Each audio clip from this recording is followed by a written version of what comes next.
ये भाई दुर्गादास जी की सारी बातें थी। क्या महान आदमी रहा होगा, क्या महान कैरेक्टर रहा होगा। किसी एक राम जी नाम के एक जाट किसान हुए, उनका बहुत अच्छा एक दोहा है कि धमक धमक ढोल बाजे, अच्छी धमक नगारा की, आसे घर दुर्गो नहीं हो तो सुन्नत होती सारा की। कि यदि आस्करण के घर पे दुर्गादास नहीं पैदा होता तो औरंगजेब उस समय सब लोगों को मुसलमान बना के छोड़ देता। उस एक बंदे ने न केवल धर्म की, राज्य की, स्वामी की, अजीत सिंह की, राजस्थान की जो रक्षा की थी। इसलिए हम मारवाड़ में राजाओं को जाने नहीं जाने, पर जन जन की जुबान पर यदि कोई बंदा रहता है तो वो बंदे दुर्गादास राठौड़ थे, जो सबके द्वारा याद किए जाते हैं। नेत कंवर तीसरी रानी थे, लेकिन इस पत्नी से अपनी कम बनती थी, इसलिए उन्होंने जब भी बेटा हुआ, जैसे ही नेत कंवर के बेटा हुआ था दुर्गादास, दुर्गादास के होने के बाद में, और उन्होंने माँ बेटे दोनों को अलग कर दिया था और इनको एक गांव दे दिया था, जागीर का एक गांव मिल गया था। गांव का नाम था लुणेवा, जोधपुर में गांव पड़ता है, और वहां पर माँ बेटे रहा। तो दुर्गादास का जो बचपन था वो अपनी माता के पास ही बीता था, पिता का साया नहीं मिल पाया था। पिता अपनी दो रानियों के साथ अलग रहते वो तो कोई बात नहीं, बताते और नहीं थे कभी किसी को कि भाई दुर्गादास मेरा बेटा है, मेरी एक ऐसी कोई रानी भी और। कहते हैं एक बार दुर्गादास लुणेवा गांव में अपने खेत के अंदर रखवाली कर रहे थे और पास से जसवंत सिंह के ऊंट निकल रहे थे। जसवंत सिंह जोधपुर के राजा, ऊंट निकल रहे थे और ऊंट को जो चराने वाले थे वो थोड़े पीछे रह गए थे। ऊंट खेत में घुस गए, नुकसान करने लगे, तो दुर्गादास ने लठ लिया, लठ लेकर उनको निकालना शुरू किया तो पीछे से वो ऊंट चराने वाले आ गए और उन्होंने कहा, अरे मूर्ख, ऐसे क्या कर रहा है, तू जानता नहीं किसके ऊंट है। दुर्गादास ने कहा, भले लोगों किसी के हो, तुम चराने वाले, तुम पीछे रह गए, मेरे खेत में घुस गए यार ये, और मेरे खेत का नुकसान कर दिया इन लोगों ने। उनका अब जबान और चलाता है, ये जोधपुर मारदा जसवंत सिंह जी के ऊंट है। दुर्गादास ने वापस कहा, खेत जसवंत सिंह जी के बाप का नहीं, खेत मेरा है, और मेरे खेत में घुसेंगे तो मैं तो इनको यूं ही निकल लूं। उन लोगों को बड़ा गुस्सा है।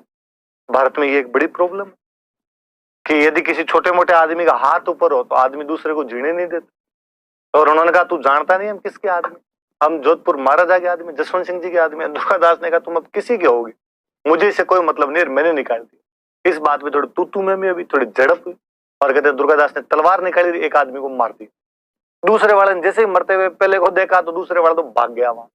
जसवंत सिंह जी के पास आया और उसने जसवंत सिंह जी को कहा कि जसवंत सिंह जी, ऐसे ऐसे हम तो रास्ते रास्ते जा रहे थे, एक लड़का खड़ा खड़ा आपको गालियां निकाल रहा था, हमने जाकर गालियां क्यों निकाल रहा है, तो एक आदमी को तो मार ओढ़ दिया, मैं जैसे तैसे आया। जसवंत सिंह को बड़ा गुस्सा, मेरे राज्य में मुझे गालियां निकालने वाला कौन है, पकड़ के लाओ कौन है। दुर्गादास को पकड़ के लाए। दुर्गादास के जो पिताजी थे आस्करण जी, वो जसवंत सिंह के दरबार में ही थे, पास वाली सीट पे बैठते थे।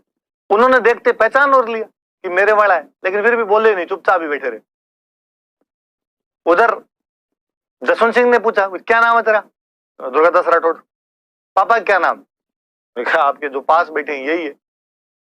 जसवंत सिंह ने उधर आस्करण की तरफ देखा तो आस्करण जी ने कहा, साहब बेलखनी औलाद पैदा हो जाती है, ऐसी बेलखनी इसकी माँ है और ऐसा ये है, इसलिए मैं तो इनको साथ में रखता ही नहीं। आपको जो जी में वैसी सजा दो। आप यदि कभी गांव की सरकारी स्कूलों में पढ़े हो, अब वाले बच्चे नहीं समझते, पुरानी पीढ़ी वालों से पूछना, घर वाले स्कूल वालों कह के आते कि जो मर्जी आए वो सजा दे देना, और मास्टर जी उस दिन डंडे से पीट पीट के बैठने और सोने लायक नहीं छोड़ते। वैसे आस्करण जी ने कहा, जो जी में है वो सजा दो। जसवंत सिंह ने पूछा, पहले भाई पूछा जाए क्या गलती है क्या नहीं, बता क्या बात है। और उस लड़के ने सारी बात बताई। दुर्गादास ने ये मेरे साथ ये किया था, ये चीजें हुई थी। जसवंत सिंह को लगा, यार गलती नहीं है इस बच्चे की। और उन्होंने बातों बातों पूछा, कल कैसे मारा था उस आदमी को। और दूसरे वाला पास ही खड़ा था, दुर्गादास की नजर उस पे थी पहले दिन से, वो गालियां निकाल के भागा हुआ था। कहते दुर्गादास ने तलवार निकाली और वहीं दूसरे आदमी को वहीं पे मार दिया। और जसवंत सिंह क्या राजीव। जसवंत सिंह अब तक की बातचीत में ये भी समझ गए थे, गलती मेरे आदमी में, गलती इस लड़के की नहीं। और जसवंत सिंह राजी इस बात से, यार मेरी नजरों के सामने, मेरे दरबार के अंदर लड़का कितना निर्भीक है, कितना नीडर है कि मेरे आदमी को मार देता है। और उसने कहा कि मिस्टर दुर्गादास, आज से तुम मेरे पास वाली सीट पे बैठोगे। दुर्गादास के पापा को कहा कि आस्करण जी, आज के बाद आप सामने जाके बैठोगे। और कहा आज के बाद दुर्गादास मेरा एकदम प्रमुख मंत्री। और तब उन्होंने वो कहा, जसवंत कहो जोय को घर रखवाड़ो दुर्गड़ो, साची किदी सोए अच्छी आस्करण वत। जसवंत कहो जोय, ढूंढ कर जसवंत सिंह ने कहा, घर रखवाड़ो दुर्गड़ो, इस दुर्ग की रक्षा कोई करेगा तो वो दुर्गादास करेगा। अच्छी किदी सोए अच्छी आस्करण, साची किदी सोए अच्छी आस्करण। और आस्करण के बेटे ने उस बात को सत्य साबित कर दिया था। अभी मैंने बताया कि 30 साल तक वो लड़ा था, केवल किस लिए कि मेरा राजा मुझे कह के गया है कि मेरे बेटे की रक्षा करनी है, मेरा राजा मुझे कह के गया है कि राज्य की रक्षा करनी है। स्वामी भक्ति का इतना बेहतरीन उदाहरण ना भूतो ना भविष्य थी। जब भी आप स्वामी भक्ति के लिए उदाहरण ढूंढोगे तो केवल दो, या तो पन्ना धाय या दूसरा दुर्गादास राठौड़ मिलेगा। तीसरा उदाहरण बाद में चेतक है, जो मिनक नहीं है, पशु है। मनुष्यों में वो स्थान जो दुर्गादास और पन्नाधाय ने ग्रहण किया है, वो शायद ही कहीं पर इस प्रकार की कोई दूसरी चीजें मिलती होगी हमको। वो दुर्गादास जी थे। फिर आगे तो फाइनली कहते हैं 1708 में अजीत सिंह जी यहाँ पे राजा बन गए। अजीत सिंह जी के राजा बनने के बाद और दुर्गादास जी के साथ बन्नी बंद हुई। अब क्या था कि अजीत सिंह जब बच्चा था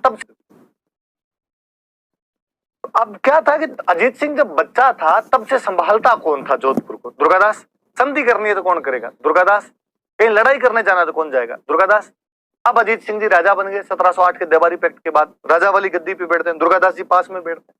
लेकिन फिर भी कोई बंदा आता तो पहले बातचीत किससे करता? दुर्गादास। लोगों को आदत पड़ी हुई थी, पहले नमस्ते दुर्गादास को, फिर नमस्ते अजीत सिंह। अजीत सिंह जी तंग हो और कहते हैं अजीत सिंह जी ने एक दिन दुर्गादास जी का, तो दुर्गादास जी अब आप मत आए दरबार, आप बूढ़े हो गए, अब घर पे रहा करो, आराम किया करो। मैं जब भी आपको देखता हूं तो मुझे मेरे संघर्ष के दिन याद आ जाते हैं। दुर्गादास जी इन बातों को समझ नहीं पाए और दुर्गादास जी दिल्ली दरबार में आ जाया करते थे। पर कहते हैं एक दिन अजीत सिंह जी ने उनके घर पर एक बंदा भेजा। दुर्गादास जी सो रहे थे, उठे, बंदा आगे तैयार था। बताओ भाई, का अजीत सिंह जी ने आपके लिए मतीरा भेजा है, मतीरो भेजा है।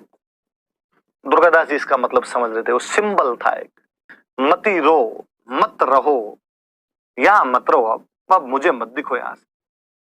दुर्गादास जी कुछ भी नहीं बोले, चुपचाप। जब भी किसी व्यक्ति को देश निकाला दिया जाता था, डिपोर्ट किया जाता था, काले कपड़े पहने, काला घोड़ा लिया और मारवाड़ की सीमा से निकलकर मेवाड़ चले गए थे।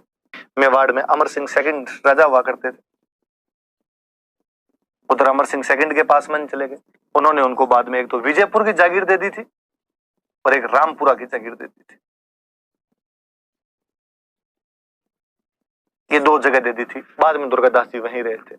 किसी आदमी का, आप स्वामी भक्ति का चरम देखिए कि जब उस व्यक्ति को कहा गया कि जिस राजा को तूने बनाया है, जिस राज्य को तूने बचाया, उस राज्य को छोड़ के जाना है, वो राजा ये ऑर्डर दे रहा है जिसको 30 साल तक पाला था, पाल पोस कर बड़ा किया था, अब आप यहां पर नहीं रह सकते। और वो आदमी एक बार भी ये नहीं कहता कि क्यों। ऐसा कैसा एक और करेक्टर हमारी हिस्ट्री में है, अकबर को राजा बनाने वाला बैराम खान। बैराम खान ने अकबर को राजा बनाया था, मुगल बादशाह बनाया था, और बाद में ऐसे कैसे अकबर को बैराम खान चुभने लगता है और अकबर बैराम खान कहता है अब हज के लिए जाइए, यहां नहीं रह सकते। लेकिन जब बैराम खान को यह कहा गया तो बैराम खान विद्रोह करता है, लड़ाई करता है, अपने अधिकार छीनने के प्रयास करता है। दुर्गादास जी यहाँ पर इसलिए और ऊंचे हो जाते हैं कि उन्होंने उस समय भी चूं तक नहीं किया, राजा का ऑर्डर है। स्वामी उस समय जसवंत सिंह जी थे, अब स्वामी अजीत सिंह। यदि ऑर्डर यहाँ नहीं रहने का तो मैं यहाँ से चला जाऊं। और यहाँ से मेवाड़ चले गए थे। फिर मेवाड़ से फाइनली कहते हैं उज्जैन चले गए थे और उज्जैन में वहीं पे मृत्यु हुई थी। उज्जैन शिप्रा नदी के किनारे बसा हुआ है। उस शिप्रा नदी के किनारे दुर्गादास राठौड़ की छतरी बनी हुई। याद रखना, कोई पूछ लेगा कि दुर्गादास राठौड़ की छतरी कौन सी नदी किनारे बनी हुई? शिप्रा नदी किनारे। कहां पर बनी हुई? उज्जैन। उज्जैन रहा करते थे बाद में अपने अंतिम समय के अंदर। तो ये बातें भी थोड़ी सी याद रखना।